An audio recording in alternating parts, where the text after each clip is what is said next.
Hello and welcome everyone to the Mars Bunker, coming to you live right here from upstate New York. I'm Ryan MacDonald and I am your host for today's show. I am delighted today to be joined by Morgan Irons, founder and chief science officer of Deep Space Ecology Incorporated, a space and agricultural business startup working to solve the challenges of food security right here on Earth so that we can learn how to survive not just on our home planet, but also out there in the solar system as we venture beyond into the dark. Morgan is also a PhD student here at Cornell in the Soil and Crop Sciences department. Great to have you here today, Morgan. Thank you for having me. And it's also great to see all the places in the world that you're all calling from in today. So let's see, where are you all from today? I see we have Drakey coming in from Sweden, the capacitor from Scotland. I see we also have fellow people from the USA. Hello there, from Virginia. Great to see you all here today, and we will be taking your questions all throughout today's show. So in last week's episode, we looked at this concept of isolation shock, and what are the lessons that can be learned from the experiences of astronauts in dealing with this strange and unique period in history that we're all living through at the moment.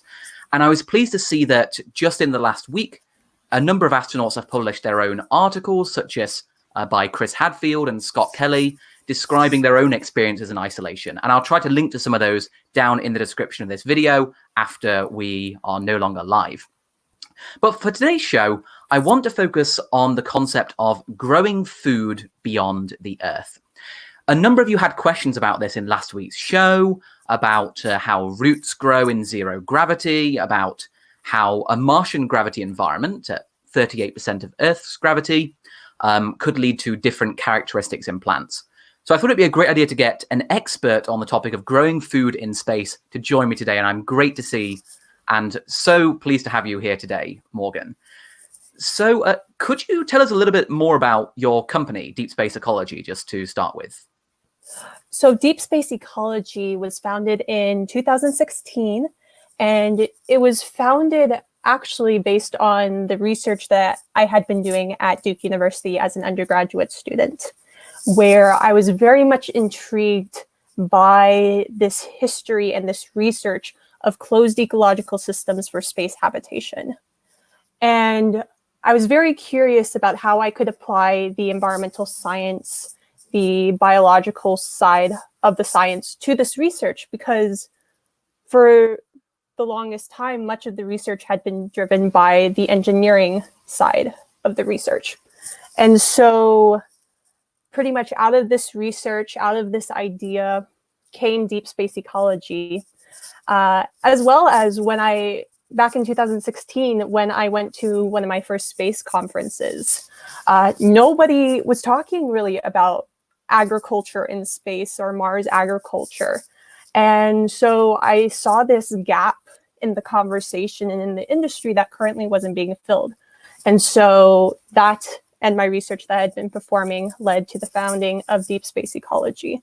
And Deep Space Ecology, like you said, works in the agricultural industry as well as the space industry, working on the challenges and questions surrounding food security and the sustainability problems that we as humans face. And so Deep Space Ecology has had much movement, much growth throughout the years. Being a startup company, you have to be prepared for that. And I was actually coming from a background that didn't involve business. I wasn't in any programs for entrepreneurship.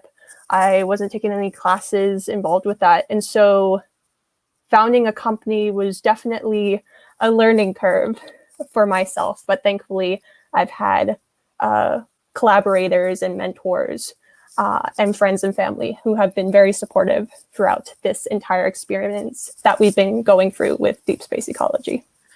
So you originally founded your company like when you were an undergraduate, actually, if I'm correct, and now you're working on a PhD. Yes. How do you balance how do you balance having a company while doing PhD research, which can just, as I know, just suck you in and just use up so much of your time? Yes, the time management can be tricky, as well as making sure there's no conflict of interest. So with the time management side of things, most of my day, of course, is devoted to my PhD because I have that obligation there. And then when I come home after spending my day in the office, I enter the Office of Deep Space Ecology and put on the Chief Science Officer hat.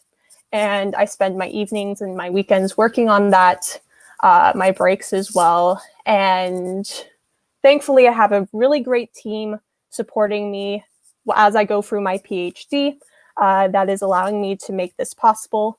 And let's see, it's a very interesting experience. And I've had to talk with people at Cornell University to make sure there's no conflict of interest with my research, as well as with my company, because my company is collaborating on a few projects that I'm working on that are going towards my PhD.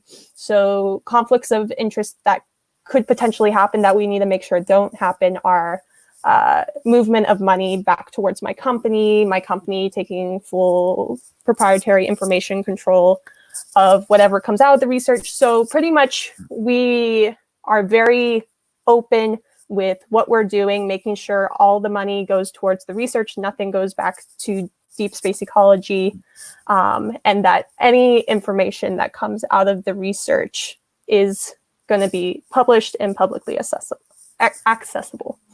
Sure. So we just had a question actually on the financial front from Forks Eve. So what is the source of funding for your company, and yeah, how does that work? And then we'll get straight on to the science just after this quick question. Yes, so that's a very good question, especially when it comes to people's interest in the startup entrepreneurship world.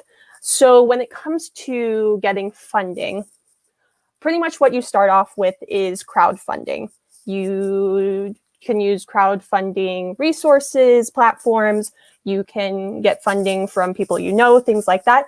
And once you get that crowdfunding base, you go to a private investor or start going to your first round of venture capital funding and say, hey, we've collected all this money and have had this support.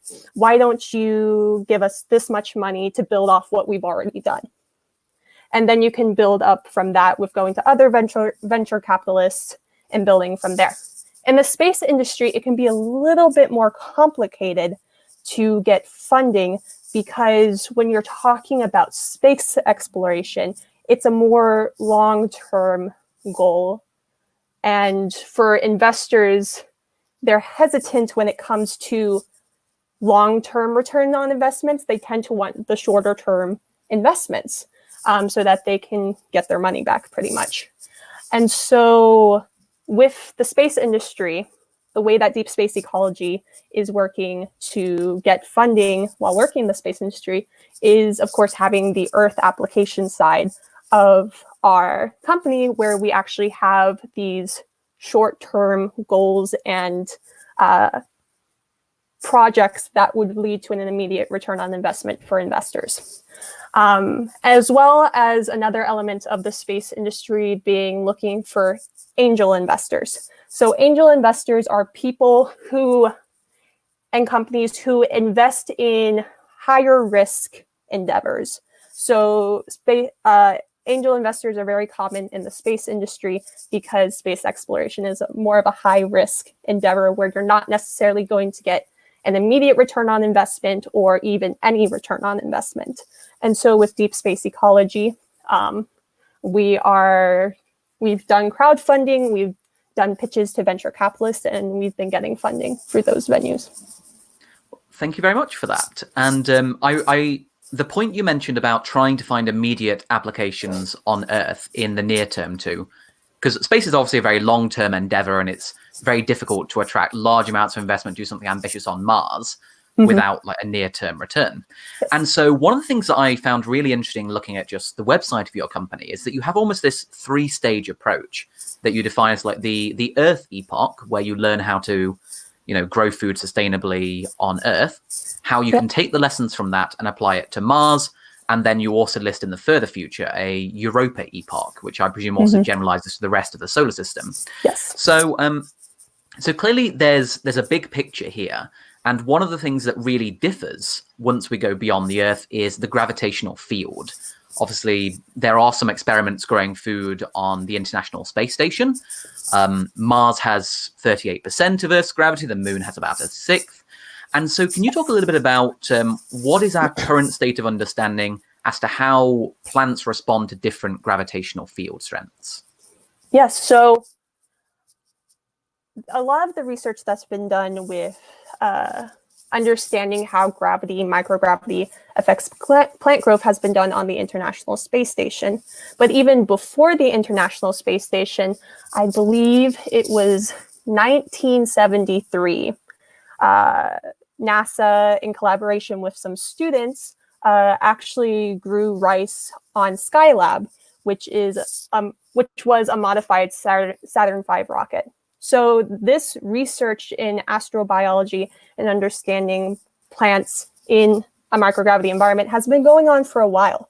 And then in 2014, the Veggie system was installed on the International Space Station. And the Veggie system is currently the plant growing system that is used for a lot of the plant growth experiments going on the ISS. And so with this question about how differing gravity, microgravity affects plant growth, a lot of it is done on the International Space Station. And there's really two things that we have to consider when we're talking about this question. One of them is that we need to make sure we understand how changing gravity, microgravity affects not only the plant, but the environment surrounding the plant, because your plant is going to have feedbacks and interactions with its environment. So you're not only looking at the plant, but its immediate surrounding environment. And then the second point to make and the question to ask is, how do plants perceive gravity? What in their physiological metabolic structure perceives gravity? And how does this affect the signaling and the reactions and how molecules move through the plant system, things like that.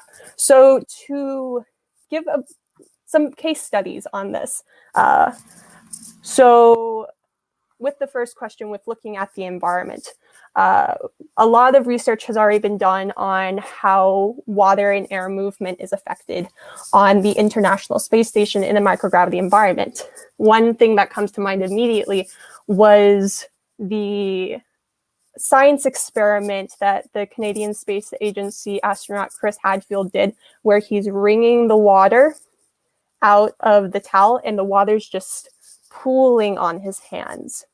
And so having that visual in mind and going to a plant environment, if you have water pooling on the root system, your roots are going to become asphyxiated. They're not going to get the air that they need going to the root system because the water is covering the roots. So they've seen issues on the ISS with with roots not getting the air that they need. Sure.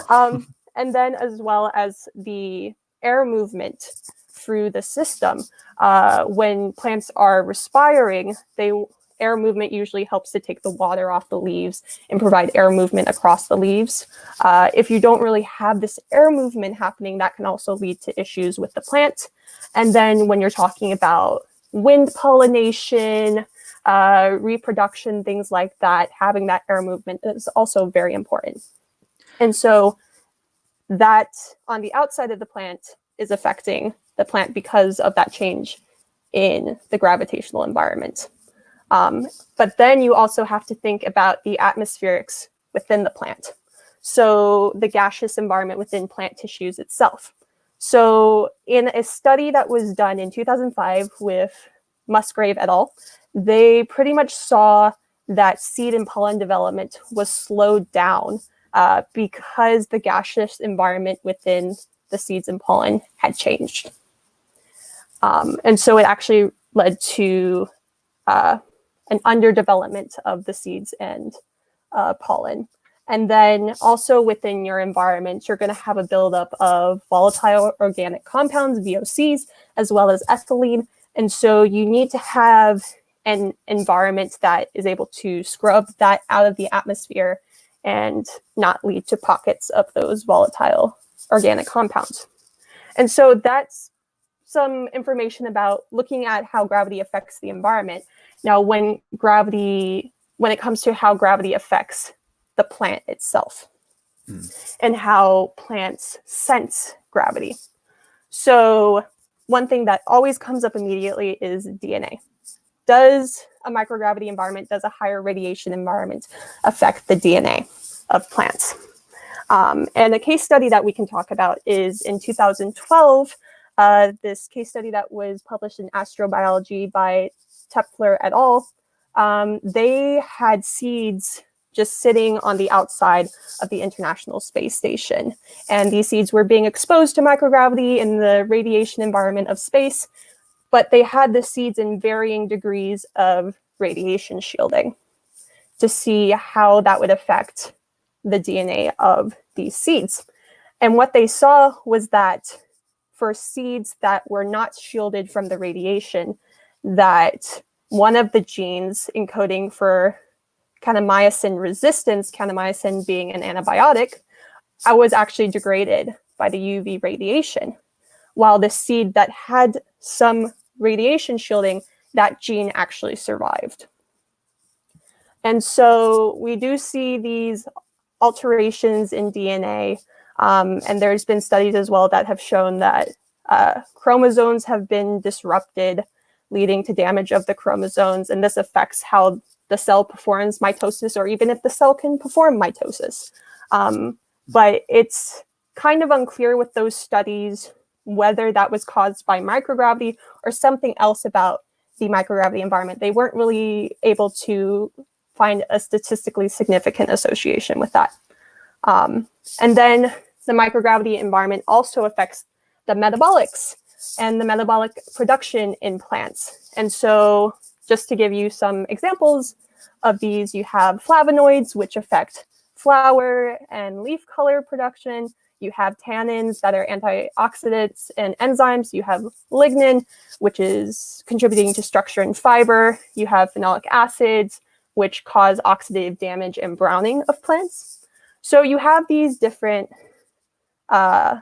molecules that the plant relies on. And in these studies, we've seen some alterations in how these are processed and how these go throughout the system of the plant. And this affects the flavor of the plant, as well as the nutritional value and quality of the plant. So this can lead to variations in that, as well as lead to variations in seed germination and plant development, because the metabolics also affects the growth and physiology of the plant. So along these lines, we've had a question from Adam about protein. So you mentioned DNA and the chromosomes in particular, and discussed comprehensively gravity and the two studies you mentioned from 2005, 2012. If you send me a link to those, I'll add them to the description of the video for people. Okay. But the question from Adam is about how not just the gravity environment, but how the Martian atmosphere could potentially affect the proteins that we have in food. And there's also a question there about whether synthetic proteins could be made. Yes. So with the Martian atmosphere, so there have been hyperbaric chamber tests that have been done with plants to see how the atmospheric pressure affects plants. And there comes a point where the atmospheric pressure reaches a point where the plant goes into a forced drought condition, where it's, even if you give it water, it feels like it's not getting enough water. And so there's that issue with that. With atmospheric composition, let's see. Well, I would assume that with having a habitation system on Mars, we would have a bit more control of what our atmospheric environment will be composed of in that system. We may have higher levels of CO2 in the system, but with studies that have been done here on Earth, especially with scientists who are interested in how increasing CO2 levels and climate change would affect plant growth, I'm not too concerned with that. So much more research has to be done in that regard, with looking at how atmospheric pressure and atmospheric composition affects metabolic production. Yeah, because I suppose, obviously, for a very long time, we're not going to be growing plants directly on the surface of Mars. We'll be growing them within a habitat.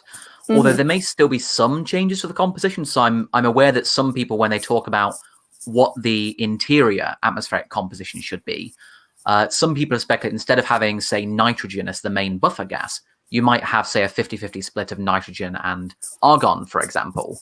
So I don't know if there's any research suggesting how plants deal with, I don't know, 30% of the background gas is argon. Yeah, so there may be some differences in composition, even interior to the habitat. Correct.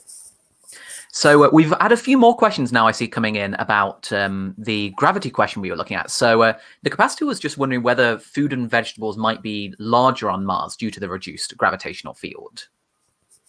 Okay, so that will be very species specific, because it will really depend on how the plant is allocating its resources. So we've seen plants in stressful environments that allocate more resources to their root system, or allocate more resources to its leaf system, or allocate more resources to the fruit being produced.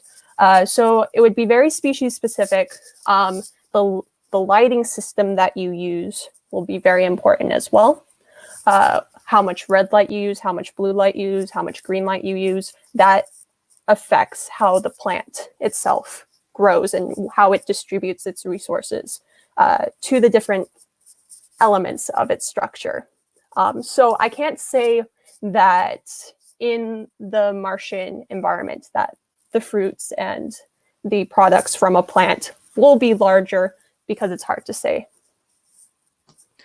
Yeah, and I see we just got a point here about that we should also think about the influence of pressure and not just on gravity. So because even interior to a habitat, you wouldn't have a 1 bar 1 atmosphere pressure, because it puts more structural stress in your habitat. You might have, say, I don't know, 30%, 50% or so. So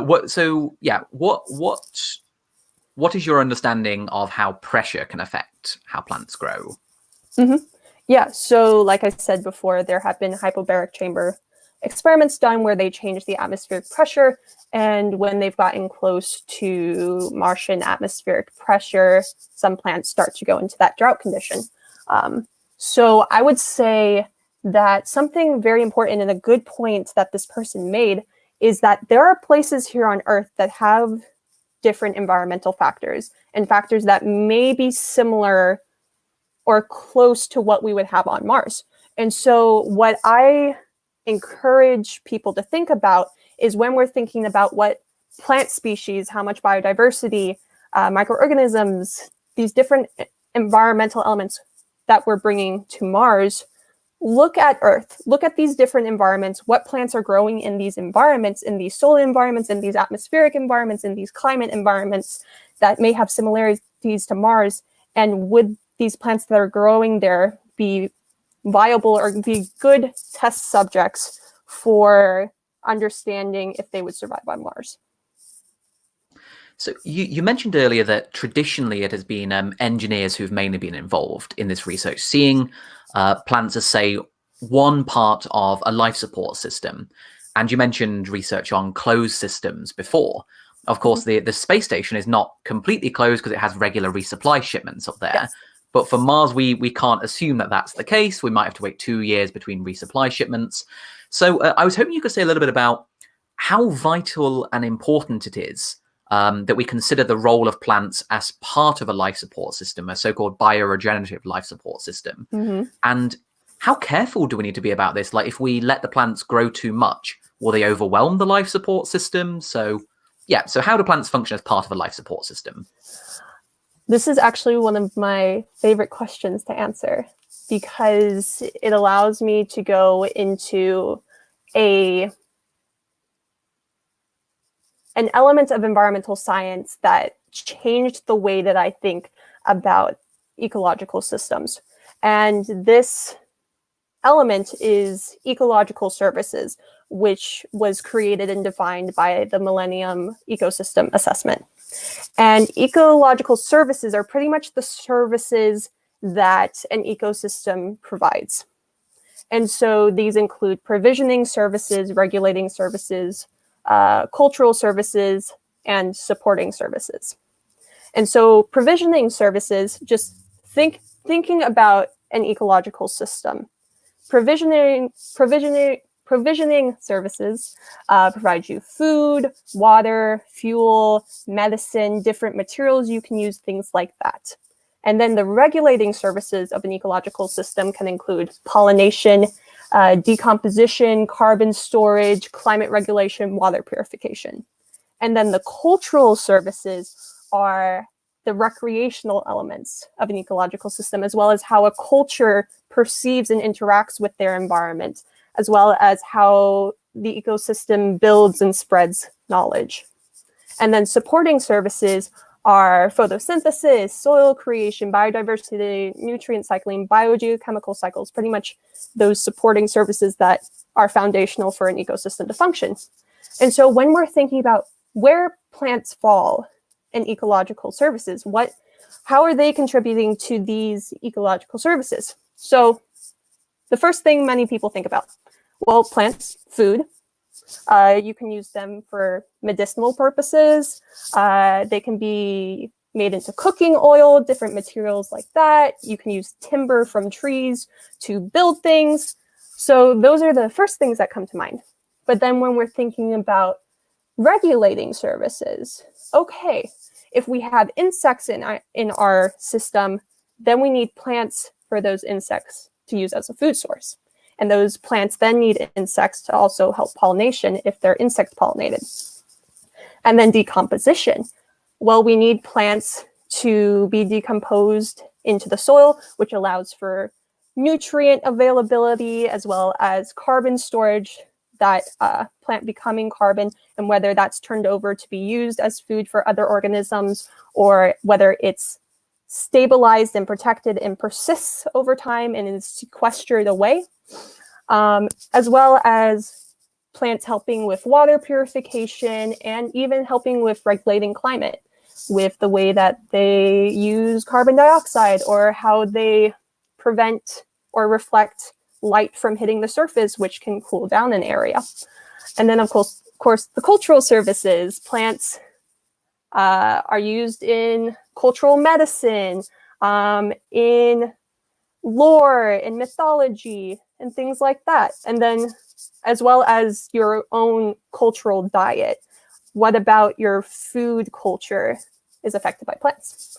And then, of course, the supporting services. Plants provide photosynthesis. They can help with soil creation, with lichen and those beginning pioneer species breaking down rock so that it can eventually form into soil. The biodiversity of plants, allowing for a more stable system, helping with nutrient cycling, et cetera, et cetera. So you can see that plants are more than just food. And it's very important that when we're considering closed loop, quasi-closed loop life support systems, that we take into account everything that a plant provides for the system, as well as how the system feeds back into that plant. So you have to really take a holistic look at this to be able to understand where the problems can happen, or where you could have a biological solution instead of an engineering solution, which would allow it to be a bio-regenerative solution that doesn't require wear and tear maintenance, things like that. So very important to consider. And then with your second, I think it was your second question, why is it important to regulate the growth of these plants? I think a good example to give about this is Biosphere 2. Biosphere 2 was a closed ecological system created in Arizona. It's currently owned by the University of Arizona. And pretty much, it's a huge, huge greenhouse.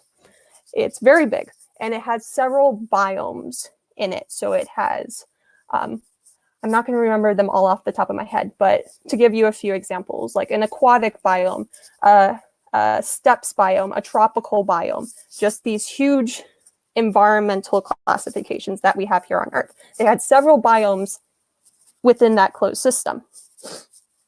And the goal was to have a crew live in that system and keep it completely closed and go from there. But what we see with the system and why a lot of people call it a failure is that they had to open the system because the natural system was starting to degrade. And that degradation of the natural system was negatively impacting the human crew and making it dangerous for them. And so they had to open the system, and there was a lot of media saying it's a failure.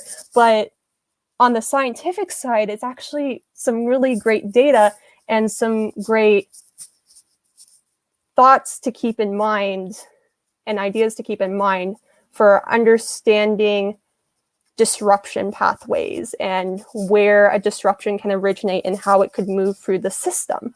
And it's better to figure out those disruptive patterns, while it's still on Earth before we're actually already on Mars. Exactly. So a failed system isn't a failure. It in itself can be a success because it still provides us data that is very helpful. And when it comes to the environmental side of things, we definitely need to understand this because you're talking about how can you maintain soil fertility if your system is reliant on soil, understanding how the microbial populations within your system will be affected. With Biosphere 2, one of the issues that they had was they had their microbial system in the soil and on the plants. And with all of this organic matter being introduced into the system and dropping into the soil, the microorganisms suddenly had all this food. And so they started decomposing it. And thus, the atmospherics of the system were being affected because of this decomposition process. But then, with the changes in atmospherics, the type of cement that they used to build their structure was actually, I believe, being oxidized by this change in the atmospherics, which was taking oxygen out of the atmosphere. And so we saw microbial interactions with the influx of organic matter. We saw the atmosphere and the biology being affected by what materials you used and the technology that you use and how that interacts together. They also saw nutrient buildup and eutrophication occurring in their water systems, these atmospheric fluctuations. So there's a lot of stuff to consider. So Biosphere 2, as you mentioned, it's commonly cited as an example of, many people trying to detract from the feasibility of human missions to Mars, while Biosphere 2 failed. Biosphere 2 was quite a long time ago now, so I was wondering what other examples there are of more recent systems. I mentioned on a previous video a little while ago about China has an experiment that recently finished, the Lunar Palace experiment. So what more recent experiences are there, and have they been more successful than Biosphere 2? Yes, that is a very, very good question. And I'm going to quickly bring up this timeline. So one of the elements of my research that I did in my undergraduate years was actually understanding the history of the research. And so closed ecological system research officially began in the 1960s in the Soviet Union with the BIOS experiments. But even before that, there was a man, and he is considered the father of rocketry, Toivskovsky. What a lot of people don't realize was that he was also an author. He wrote a lot of literature, and he is credited with being one of the first people to actually write about and depict a closed ecological system in space. I believe it was in the 1890s. So this was just like science fiction. It started off as a fantasy. So this was when people were still imagining, you'd get to the moon in a giant cannon, for example, and people were already thinking about survival there. That's incredible. Yes. Oh, his book that depicts this is Dreams of Earth and Sky. So I would highly recommend it if you can find an English version, or if you read Russian, I would highly recommend it. Let's see. This is what I want. Okay, so let me see if I can bring this up here.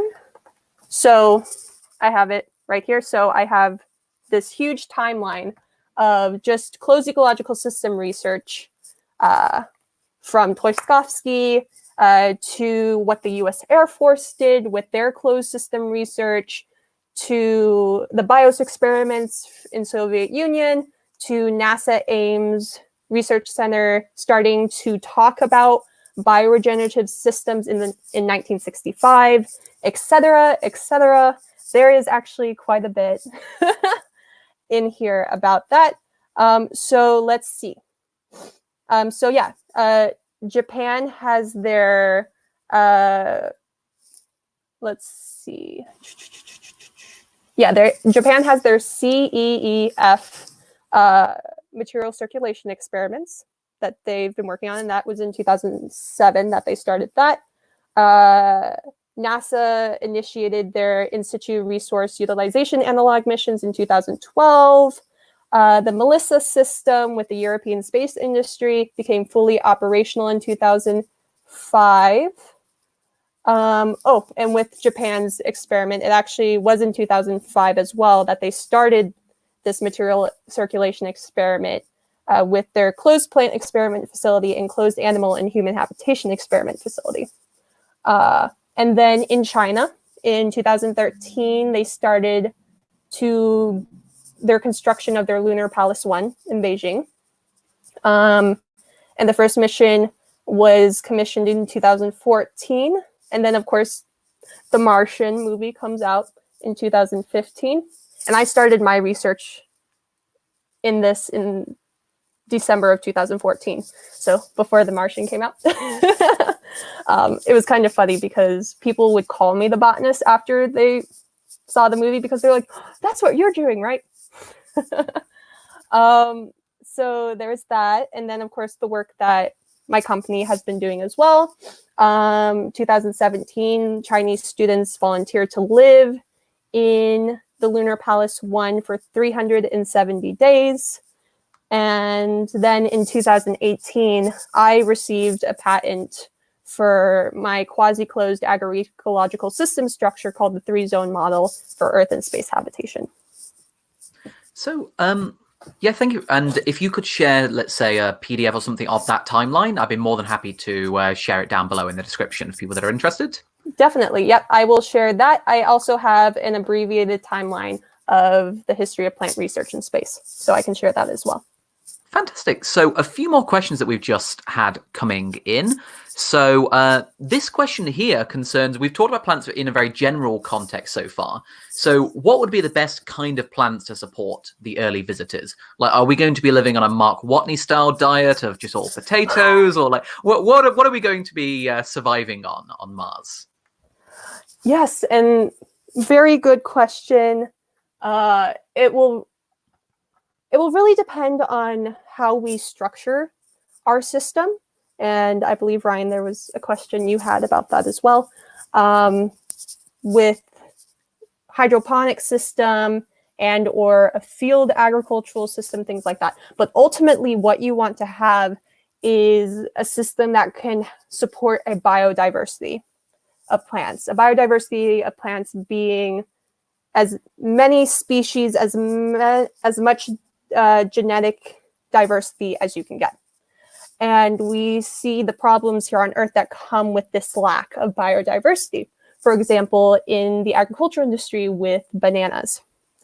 Many of the bananas you eat are actually of the same genetics because they just kind of cut off a piece, plant that, and that becomes another banana tree, et cetera, et cetera. And so you keep the same genetics, but they're having disease problems where they have a disease or an insect or some biological vector that comes through their fields and it kills everything off because there's no genetic diversity to prevent some species from surviving and some from getting killed off.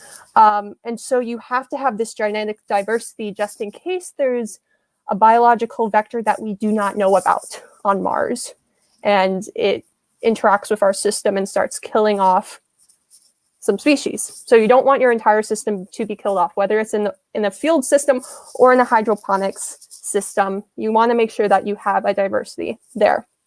And then, of course, again, with diversity, that is able to actually help with risk mitigation, in that you don't want to be growing just one species of legume to provide the nitrogen fixation process that you need when it's in a symbiotic relationship with rhizobium bacteria. You want different kinds of legumes having this symbiotic relationship with rhizobium bacteria. And this is a concept called competitive redundancy that I termed when I was developing my new model for a quasi-closed agroecological system. You want to have plants that are doing the same thing, but are competitive. And this redundancy is a risk mitigation technique that a lot of engineered systems have, where they have redundant systems. And if you put it in a competitive kind of environment, if one goes down, the other one is less likely to go down from the same cause. So you have the risk mitigation side of it, you have the genetic side of it to prevent disease. You also have the food culture side of it. An issue that we've seen with astronauts and cosmonauts and people who have gone to space is food fatigue, menu fatigue, where you're eating the same thing over and over, same taste, same food item, same consistency in your mouth, and you just get so fatigued mentally from it that you stop eating. And that links in a lot with what we were talking about last week, actually, that for astronauts, when these first experiments were going on growing, say, lettuce on the space station, and the astronauts were allowed to actually eat fresh food grown in space, the psychological impact of having your own fresh food can't be understated. Mm-hmm. And if you're on a long duration mission to Mars, like minimum of 2 years, we need to be thinking not just about food just for the nutritional value, but also the psychological impact that it has. Exactly. Yep. So if you can have an agroecological system that has a biodiversity of plants, you can increase your food menu, and you can support a more diverse crew that you bring with you, because you have to consider where people are coming from, their own food culture, their diet restrictions. For example, I'm gluten-free and dairy-free because of allergies that I have. So would we be able to have an agroecological system that can support my needs in that regard? And so just one moment. Yep, no problem. While you're doing it, I'll just get up another question, because you mentioned biodiversity there. Mm-hmm. And of course, we've focused on plants up to this point. But we had this question coming in about how animals can play a role here. And of course, some animals, like insects and bees and things, for example, play a vitally important role in regulating the growth of plants mm-hmm. themselves. So can you talk a little bit about how animals would fit into the food system, the growth of plants, etc., for any kind of outpost beyond Earth? Of course. Yeah. So with animals, there have been mice studies done on the International Space Station. There have been insect studies done on the ISS as well. And there have been mixed results with that. One of the major concerns, of course, is just bone mass, because you're now in a microgravity environment, and how fragile is that going to make the animals that you have that rely on their bones to help support them. And then, of course, as we've seen with astronauts as well, it does affect your health and everything.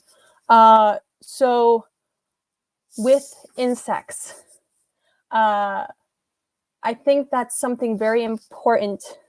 Yes, bees as well. With that, it's very important, because we do have a lot of plants that rely on insects and bees to pollinate their systems. And so there needs to be more research done on this, because not much research has been done. Of course, you could always choose plants that are self-pollinated or wind-pollinated. But of course, that then restricts you a bit further with what plants you can bring. So more research needs to be done with insects, with livestock, it's hard to test a cow in space right now, so it's hard. There's not much. Yeah, there's not much space in a Martian base. You don't want chickens like running about like pecking at the exterior of your habitat. Yeah. So it's hard to say with livestock because that kind of research might not be possible until we actually get to whatever location we decide to settle on. For aquatic creatures, yes. So this is commonly asked for aquaponic systems. Aquaponic systems usually incorporate fish into the system to provide a protein source as well as to provide a nutrient source from their feces being cycled back into the plant system and fertilizing the system.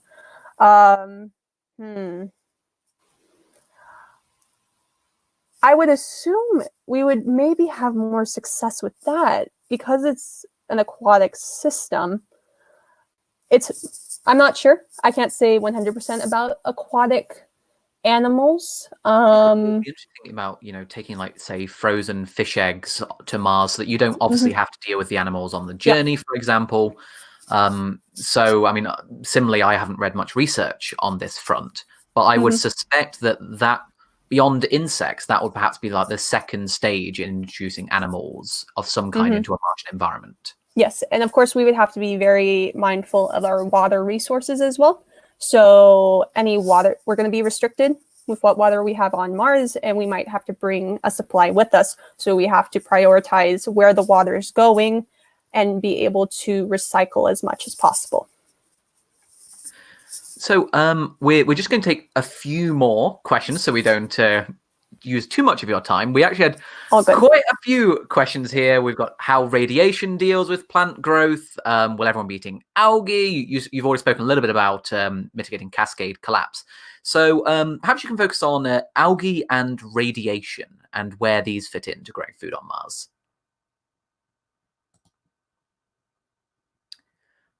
I think we might have lost Morgan for a moment there.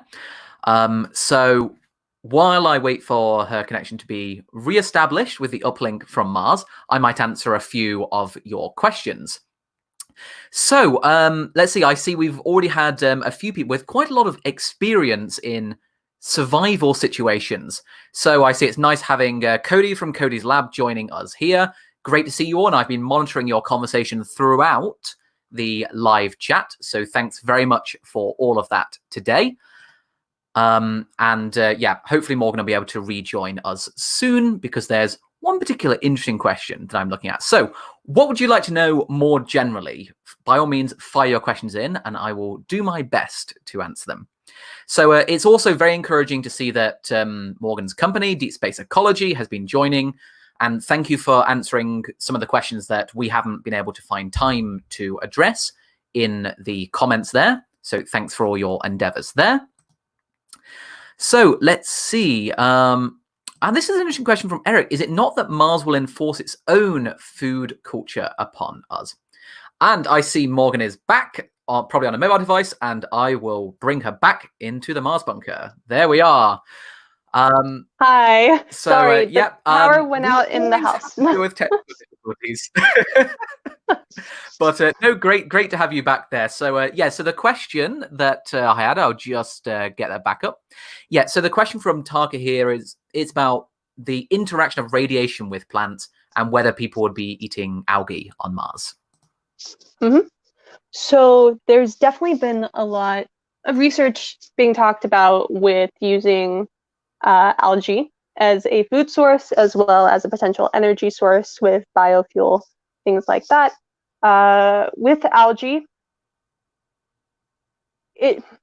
I think it could become a food source, but I don't believe people would be able to survive off of just algae, just because of the taste restrictions with it and how people would react to it and view it, the psychological side of it, with as well as just we're talking about nutrition and calorie intake. So you need more than algae, but it could be an element of your agricultural system that you bring in to help support your food as well as your energy sources there. And then with the radiation side of it, like I mentioned before, there have been studies done on the International Space Station with radiation, looking at how it affects seeds when we have seeds on the outside of the International Space Station, when they have shielding versus no shielding, and how that affects the DNA and alters the DNA, and how it can degrade some genes and potentially affect chromosomes and their degradation, which can affect mitosis for cells to divide. And then with radiation for plants specifically, let's see. So there are plants that can survive higher radiation environments, so it's species specific. There's a lot of tropical plants and plants in higher radiation environments here on Earth that I believe we should do more research with to see how they would fare in an experiment on the International Space Station. Much of the plants that have been experimented on the International Space Station have been more common plants that you can really find in any culture. Maybe a little bit of a bias towards Western cultures a bit more. So I think we need to explore a greater diversity of plants and how they would react in radiation environments. And it's also, with the question on radiation, the lighting system that you use is going to be very important as well, because different wavelengths of light affect the growth of your plant, how your plant pretty much distributes resources, things like that. And of course, we've got a much higher UV environment on Mars because we don't have an ozone layer. So it's not just like high energy particles coming in from the sun. We've also got to deal with a different spectrum on the surface of Mars, essentially. So, so the last real question I have, we've spoken a lot about the challenges of growing food on Mars, the radiation environment, nutrients, all of these. But if our long-term goal eventually would be to consider, can we grow plants, say, on the surface of Mars, you know, maybe if it's a century down the line, there have been a fair amount of studies recently that have been studying about concentrations of compounds like perchlorates in the Martian soil, and which, at least on Earth, can have toxic effects on various organic compounds. So how do you envision we deal with things like this? Do we gradually bring Martian soil into the habitat, test ways to purify it, to try and grow plants in that before we talk about going out onto the surface eventually? So yeah, how do we address this perchlorate issue? Great question. So just so everyone understands why we're talking about perchlorates are actually cause health issues for humans. It's a competitive inhibitor for iodine uptake by the thyroid. So it can really affect your thyroid's functions. So we don't want to be eating perchlorates, because perchlorates can be taken up by microorganisms as well as plants. And what a lot of people in the space industry need to realize, and I'm sure there are people who know about this, but perchlorates are not only a problem on Mars, they're also a problem here on Earth, because perchlorates are a byproduct of rocket fuel, explosives. So you find them a lot around manufacturing facilities, military facilities as well.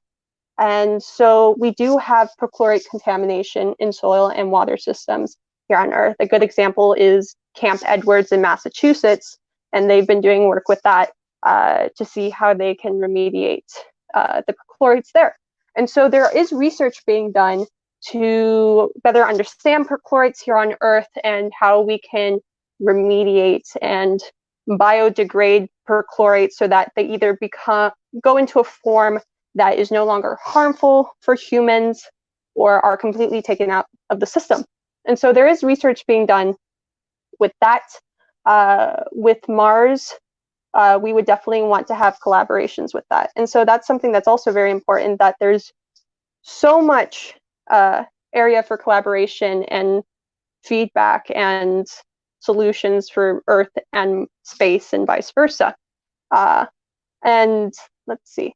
Another thing about perchlorates is that how would you use these perchlorates? Well, on Earth, chlorate candles or oxygen candles are used in submarines, airplanes, things like that. And these oxygen candles have a mix of sodium chlorate and iron powder that, when heated to a certain degree, start producing oxygen. And so when in an airplane or in a submarine, when your oxygen starts dropping, these oxygen candles are activated and start producing oxygen for that emergency. So there are ways we could use the perchlorates to help us in our system. And so to talk about how we can approach this on Mars with a hydroponic system or a field agricultural system, I think it really depends on what we're talking about. Is this a short-term mission or a long-term mission? So with hydroponics, if you just want to do a hydroponics, aquaponics, aeroponics system, and you don't want to do a field-based system, I think that's more of a short-term duration mission. Where with hydroponic system, when you look at hydroponic systems here on Earth, in the agricultural industry, in the food industry, they're mostly producing highly nutritious leafy greens in urban spaces. So people can get their leafy greens from these hydroponics facilities, as well as having these leafy greens sold directly to restaurants. You don't really see a hydroponic system out in a desert in Africa or in a refugee camp or in an extreme environment. They tend to be in more urban spaces where you have a shorter supply chain and where it's easy to regulate and support that system and its energy needs and water needs. So you have to think about what's currently being done with hydroponics here on Earth, and there's definitely a lot of research that we can do to better understand how we can take those ponic systems and make them more viable for Mars. Another thing to think about with hydroponics is that they haven't had a lot of success with producing high-calorie foods, and especially when you're talking about economics, people are more likely to go with the high-value leafy greens than with the high-calorie foods like potatoes and wheat and corn and things like that. So more research needs to be done on how these hydroponic systems can produce high-calorie foods, because that will be a very important element when you're in a food insecure area. And then with hydroponic systems, another potential issue, and plus is an issue here on Earth, is that they have difficulty with the microbiology. Because with hydroponic systems, you want to try to keep it as sterile as possible and self-regulate the nutrients going through your system through the water solution. So the problem that comes with trying to keep an entire system sterile is that it's not going to be 100% sterile. And if you do have a microbial invasion into your system, you don't have a microbiome there that can fight against those invaders that are most likely going to be very, very harmful for your plants. So having a healthy microbiome system will help support your plants and fight against disease and things like that. But of course, in hydroponic systems, they try to keep it as sterile as possible. So that's something to consider. And then with hydroponic systems as well, they tend to be creator dependent, where a creator designs the system and they find the perfect nutrient supply and the perfect little things that make it work. But then that creator leaves and it's handed off to somebody else. And that person doesn't have all the know-how, or even if they do have a manual stating how they need to work this,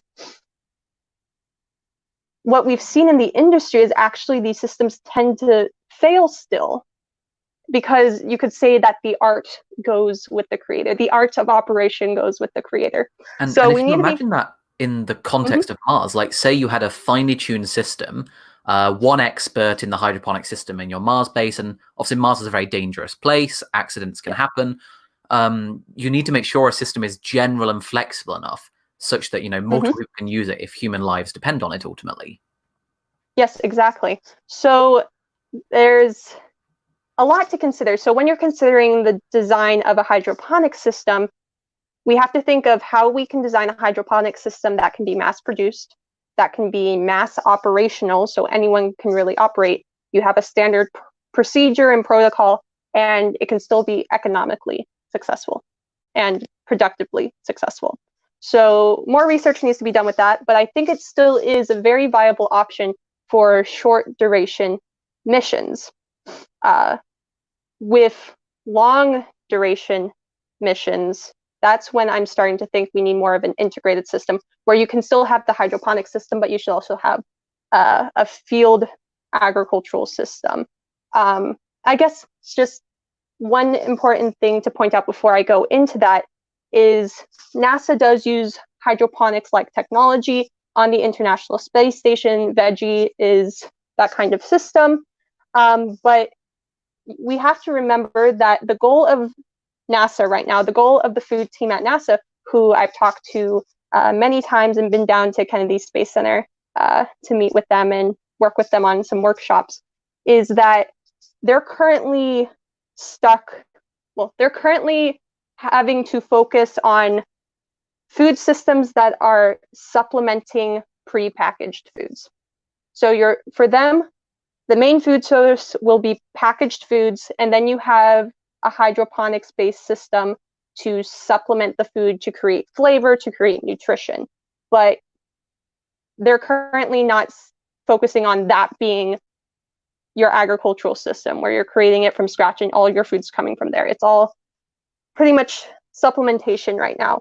And talking with them, pretty much what they said is they're currently focusing on that, and eventually they may come to the point where they can do research with soil-based field agriculture, but they're regulated by the government, by research objectives, by economics, things like that.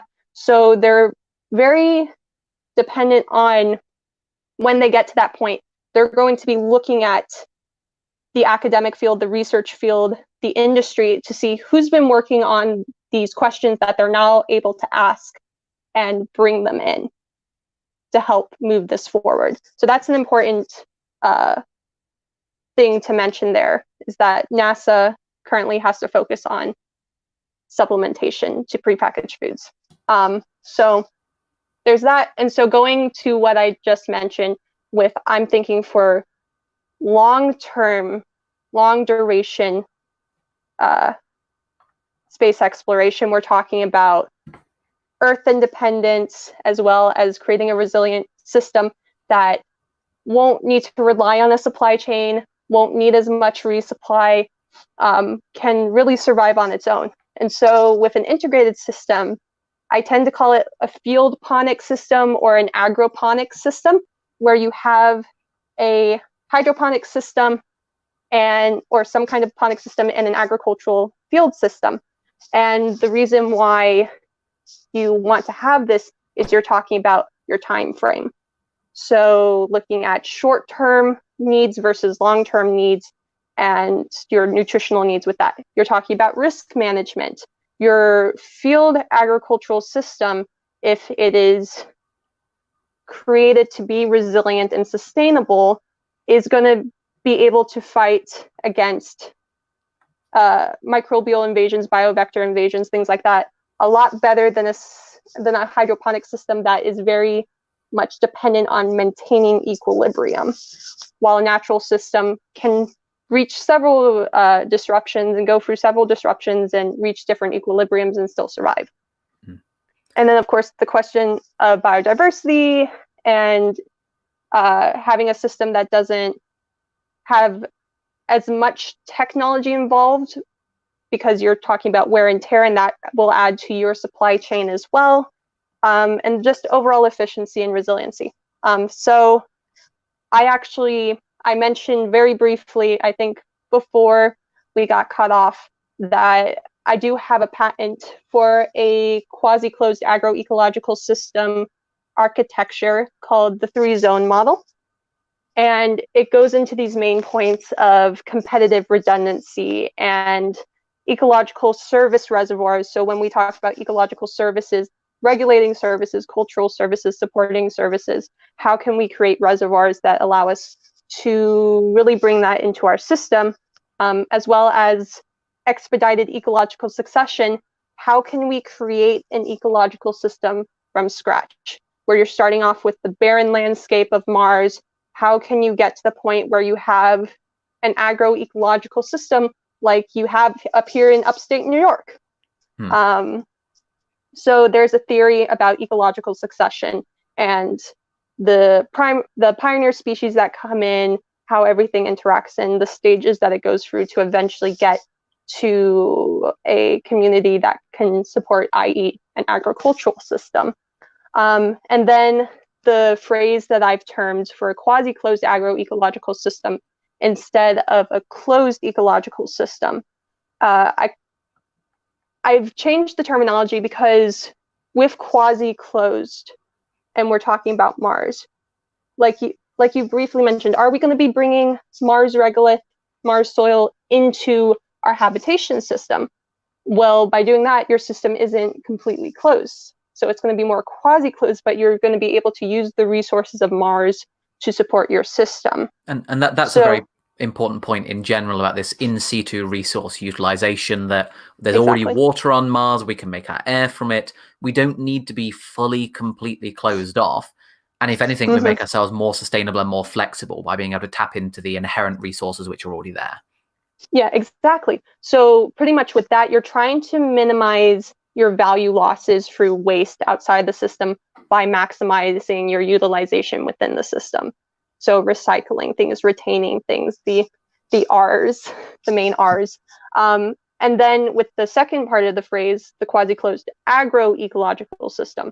So agroecology is something that is becoming very important in the agricultural industry here on Earth, as well as in the academic world. Agroecology is pretty much applying ecological and social concepts and principles to the design and management of a food and agricultural system. So we have to think about agricultural systems more as ecological systems, and how we can practice sustainable techniques and promote biogeochemical cycles in the soil and understand how plants interact with each other in that system. And especially if you're doing a polyculture, which I highly recommend, versus a monoculture. And of course, the social element of it, you have humans who are part of this ecosystem. We're not apart from it. We are part of our ecosystems. We're taking from it, we're adding to it, we're interacting with it. So we shouldn't see ourselves as separate entities from it. Exactly. And I think this is probably a very good point to end today, thinking about, we often take for granted the environment that we're naturally in, that we're already an integrated part of. But in building an ecosystem from the ground upon Mars, perhaps we'll also get a better reflection on how things work on Earth, how we can live more sustainably. And I'm sure there'll be lots of lessons there. So thank you very much for taking an hour of your time to join us. Do you have any final remarks that you'd like to share with people? Sure. There's actually three main points that I like to leave off with people. So the first takeaway I would say is to understand that Earth agriculture and space agriculture have similar challenges in the realms of extreme environment exposure, because we have extreme environments here on Earth and people living in extreme environments and changing environments here on Earth that are being affected by climate change. We also have human needs in space and on Earth, the food security question with access to food, the ability to support and have a stable food system, things like that. Isolated communities. We have isolated communities here on Earth, as well as what will be on space will be an isolated community on Mars.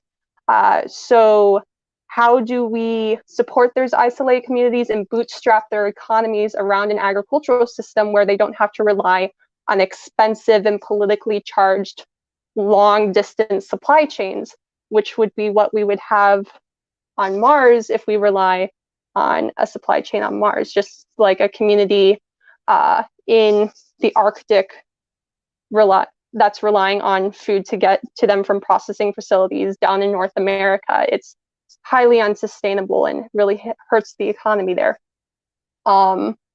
As well as the similarities between soil and agricultural management.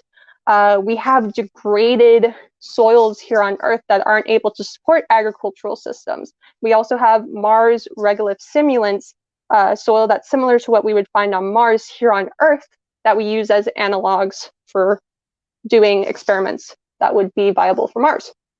So if we have a degraded soil here on Earth and we have a degraded soil on Mars, we can do experiments here on Earth that allow us to understand how we can use techniques on Mars to improve the soil there and make it viable for agricultural use, and vice versa, learning about perchlorate removal on Mars and how to successfully create an agroecological system from scratch, and how we can apply that knowledge that we gain there, and how difficult and expensive it will be, to how difficult and expensive it will be here on Earth as well.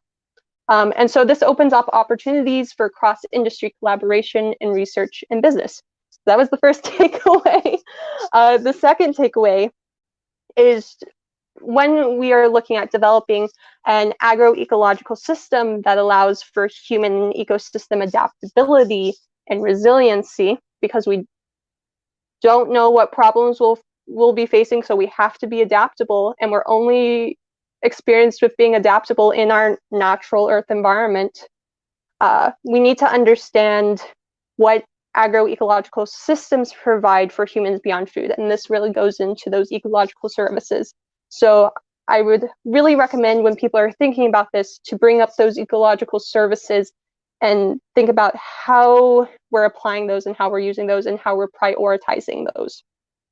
And then the third takeaway is, we need to address sustainable development and management of space agricultural systems, as we do not and should not repeat the same mistakes we have made with agricultural systems here on Earth.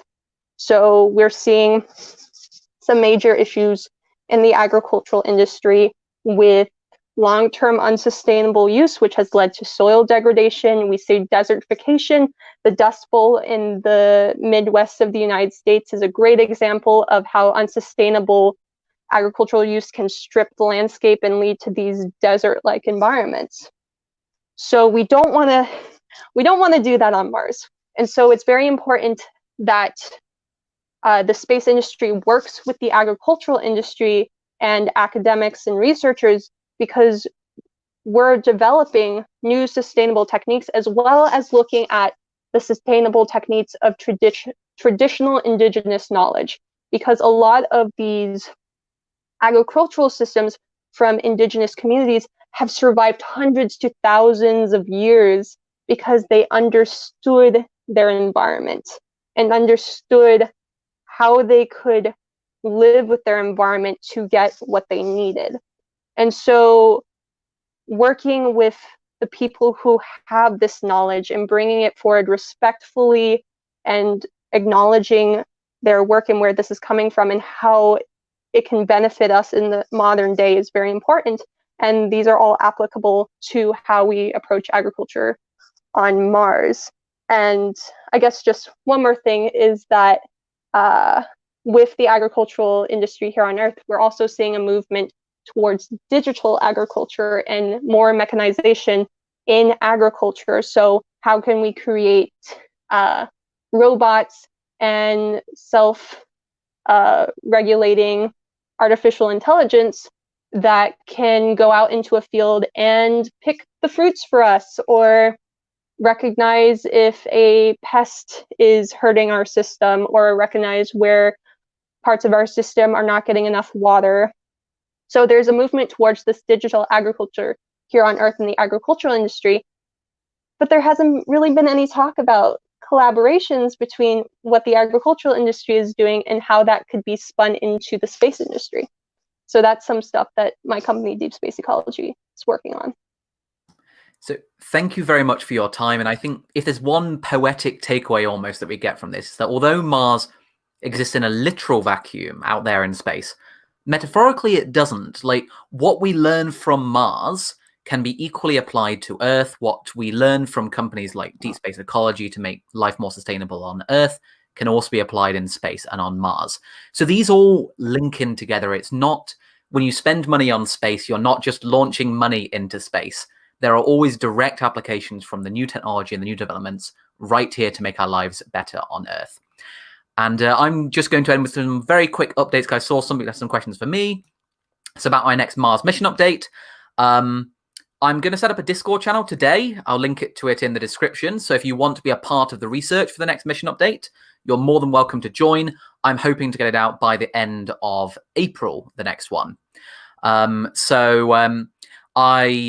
also recently had a paper accepted in the Astrophysical Journal that will be published in a couple of weeks' time, and I will definitely share more about that with you in a future Mars bunker. And I will just leave this by saying thank you very much for all of your comments, everyone. Please do let me know if you're watching the recording down in the comments if there's any particular topics that you would like to see addressed in future Mars bunkers. And next week, I will be inviting on Professor David Kipping from Columbia University, and we will be discussing how Mars fits in to the Fermi paradox. And so if you've seen his YouTube channel, Cool Worlds, you'll know that this is a particular topic that he has a lot of expertise in. So thank you so much for joining, everyone, and bye for now.